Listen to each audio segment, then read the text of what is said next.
Hello， 大家好，欢迎来到我们最新一期的试车栏目啊！今天我们看到的是蓝电 E5 Plus 的第3代车型。其实整台车的外观这些没有太大的变化，它最大的变化是在于它搭载了一个3电机的4驱版本可选。那同时呢，这台车还带来了一些新的车身配色以及轮毂的样式可选。当然，它最大的亮点还是联名露营品牌进行了一些车内的一个精装修。接下来我们就带大家看一看。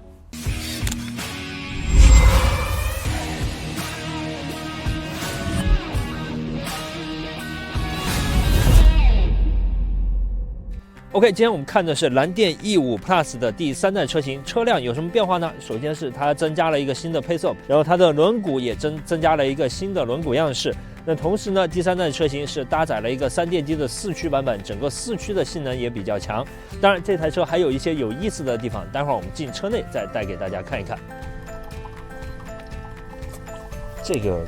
官方带茶室的一个设计，我觉得真的对于可能我这种不太年轻的用户来讲，吸引力真的是非常的大呀！随时随地可以烧热水，其实还是相当的不错的。那其实聊完这个，我们还是接下来回到车里边看一看。首先来看一下它内饰的整体设计和蓝电 E5 Plus 这台车呢，其实是没有变化的。不过最大的变化在于它的中控系统升级到了高通的8155的车规级的芯片，它整个操作的流畅程度呀，这些都是没话说的。所以对于一个11万左右的不到12万的4驱的 SUV 的车型来讲，我觉得整个配置也还是给够了的。因为它整个不论是皮质的方向盘，还是整个车内的软性材质的使用，都还是挺足的。而空间方面呢，其实我的身高是176厘米，我在前排可以有一个1拳2指的头部空间。那接下来再到后排看一看。OK， 接下来我们来到后排看一看啊。刚才说到这台车的轴距是接近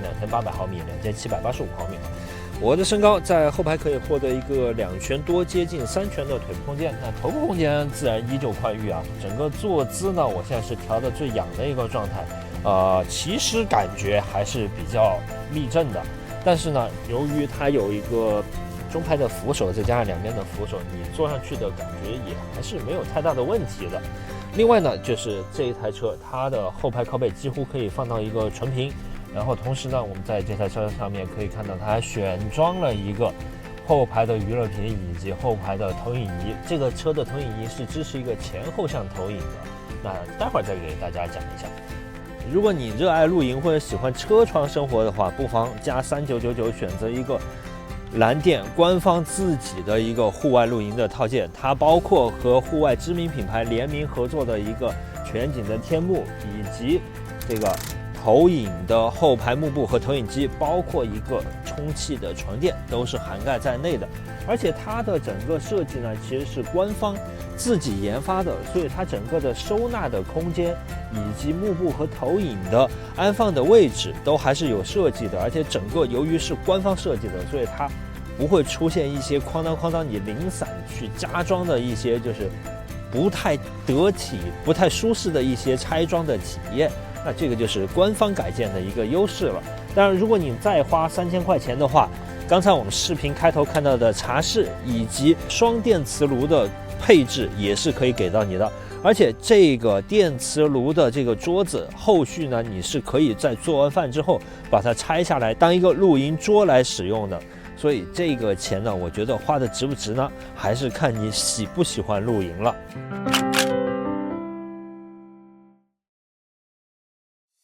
OK， 接下来我们就开着蓝电 E5 Plus 这台3电机4驱的全时4驱车型去越野场地里边看一看它的越野能力究竟怎么样。因为其实作为一款家用的 SUV 来讲，3电机4驱加全时4驱做的已经是相当的不错了。接下来我们就走起。蓝电 E5 这台车呢，它有2785毫米的轴距，然后接近角19度，离去角24度，车身的离地间隙呢是180毫米，也就是18公分。其实这样的一个尺寸来讲呢，对于家用的 SUV 来讲，我觉得是一个比较标准的一个尺寸了。当然，在底盘方面呢，它是带有一个 FSD 的可变悬架的。不过这个悬架的它的能力呢，其实和 CDC 包括这些空悬这些来讲呢，它的能力呢是更偏向于被动的去调节一下你的底盘的舒适性。话不多说，我们来到了第一个环节就是一个泥潭。那这个地方呢，我们会停车，然后接下来再起步。我在刹车的时候已经明显感觉到车身有一些滑动了。那这个呢，基本上就考验这台车四驱系统它介入的速度怎么样。我起步的时候稍微油门给大一点，可以明显的感觉到其实它的整个四驱系统还是比较偏向于帮助我们脱困的。因为刚开始的时候还是能感觉到前边160千瓦的前电机前轮呢会稍微空转一下，不过四驱系统的响应还是挺快的，马上就将这种滑动给控制住了。说到动力呢，这台车四驱它采用的是一个前160后110千瓦的一个3电机的布局，所以在动力方面这台车做的还是挺足的，包括总功率达到了270千瓦，然后总的扭矩也达到了400多，接近500牛米。这样的动力能够带给它一个0-100加速6秒级的一个加速，所以按照厂家的说法，这台车是有一个 3.0T 的一个动力的。OK， 接下来我们来到了一个连续的枕木上面虽然这个车速非常低但是呢，整个悬架的弹跳这些，它整个的收敛和抑制做的也是非常快的，你几乎感觉不到太多的车身的零散的震动在里边。然后特别是在低速情况下，它整套悬架对车身的支撑做的也是比较足的。接下来我们来到一个炮弹坑，看一下整体的车身的刚性以及四驱系统介入怎么样。19度的接近角和24度的离去角，其实虽然账面数据不算大，但是已经足以应付这种家用 SUV 能够遇到的比较极限的一些路况了。所以它的这套全时四驱，再加上一个普通的轮胎，能够将这种比较湿滑的路面、比较缺乏附着力的路况处理的还是比较游刃有余的，也就基本能够满足大家日常的一个非铺装路或者说越野的需求了。接下来我们来到一个比较直的路段，我们体验一下这台车的底盘在中高速以及它的整个动力表现怎么样。其实整个底盘给我感觉在应对细小的颠簸的时候，它处理的也还是不错。像刚才那种比较大的连续的起伏，它底盘收敛的非常快，然后在这种细碎的颠簸的时候，尤其是在车速稍微高一点的，在处理这种细碎颠簸的时候，它整个底盘它能够吸收的也是比较充分的。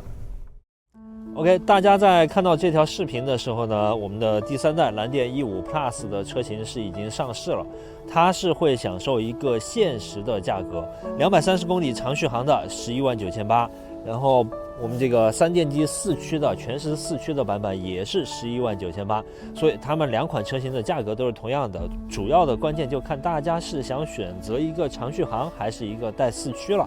因为其实对于这款车来讲，我觉得真的它做到了中型 SUV 里边入门做到了12万左右的一个带全时四驱，确实还挺难得的。对于那些喜欢这种户外车床生活的一些朋友来讲，我觉得它是一个